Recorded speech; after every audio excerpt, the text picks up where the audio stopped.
I know I'm talking to you. If you are that person that's busy, you got a career, maybe two properties, maybe just trying to keep 1 yard under control. And you look at weeding and you think, I'll get to that next weekend, right? That's what I told myself for weeks. And I drove 3 hours from the Catskills down to my property in Delaware, walked into the backyard, and the garden transformation I spent months building. It was gone. It was swallowed. Weeds completely took over the brickwork. You couldn't even tell that there was a garden there. And I'm standing there thinking, I did this, not the weeds, me, because I skipped the one task that feels like a chore, but it's actually the thing that saves you time. Stick with me here. This is a lesson I paid for with an entire weekend. All right, so let me set this up for you. I'm a sales director in New York City during the week. On the weekends, I'm a landowner and I own property up in the Catskills in New York.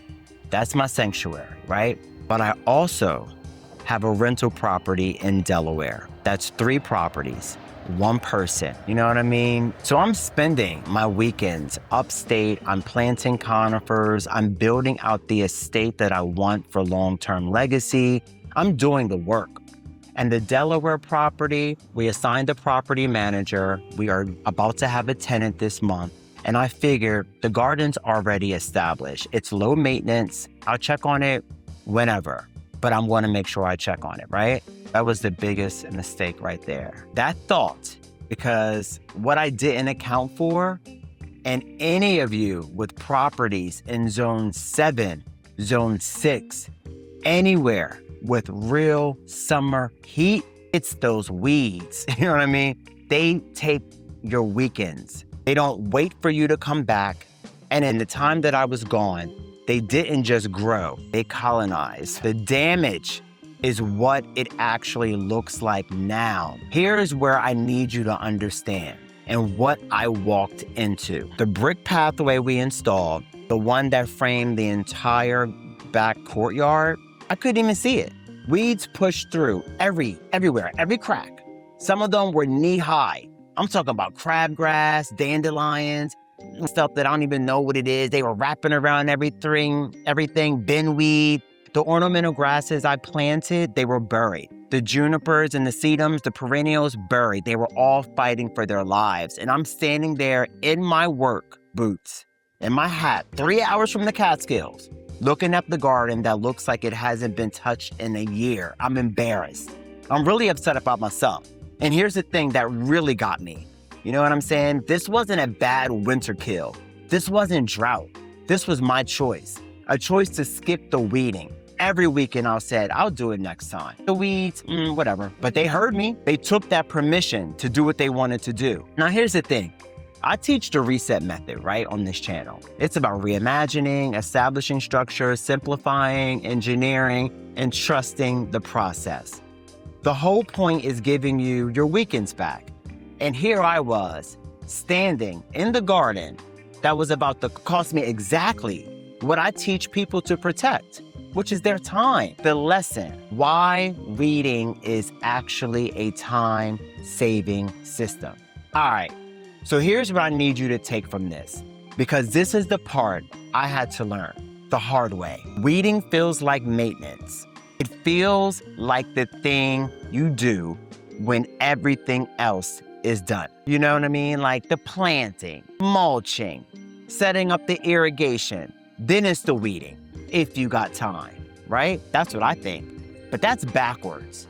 Weeding isn't maintenance.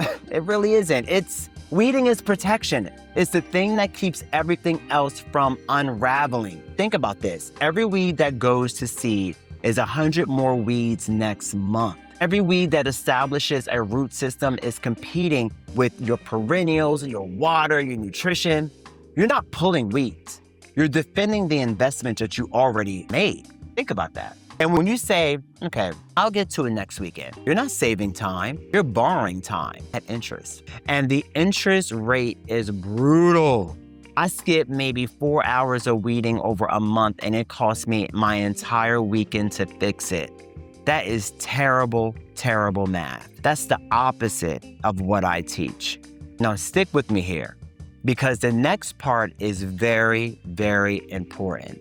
There's a way to do this so you're not out there every weekend pulling weeds for hours like I'm doing now. I didn't figure this out until I was on my knees in Delaware with my bucket hat on, my bag, and a whole lot of regret.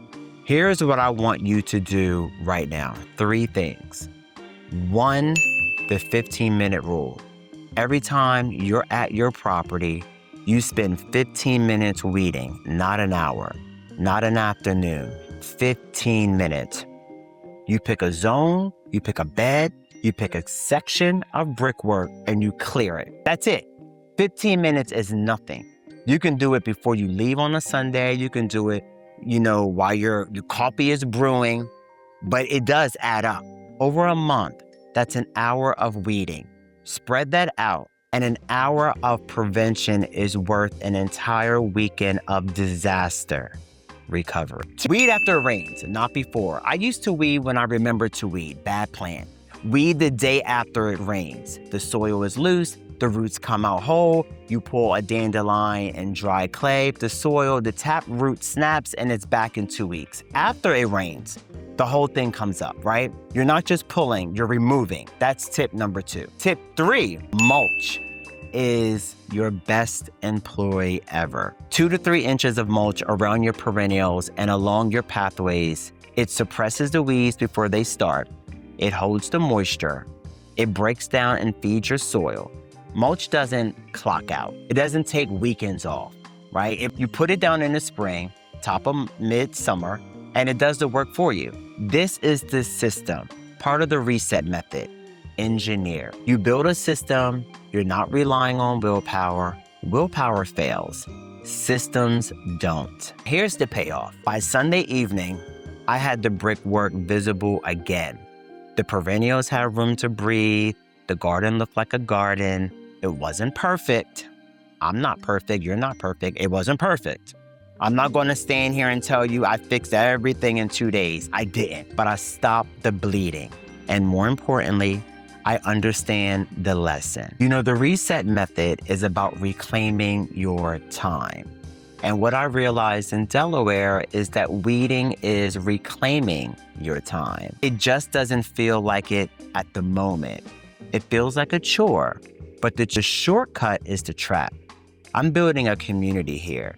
People who want a garden and a life that gives them their weekends back. That's what I stand for. That's what I'm doing this for. And if that's you, hit subscribe, leave me a comment. Tell me what task you keep skipping that's actually costing you more and more time.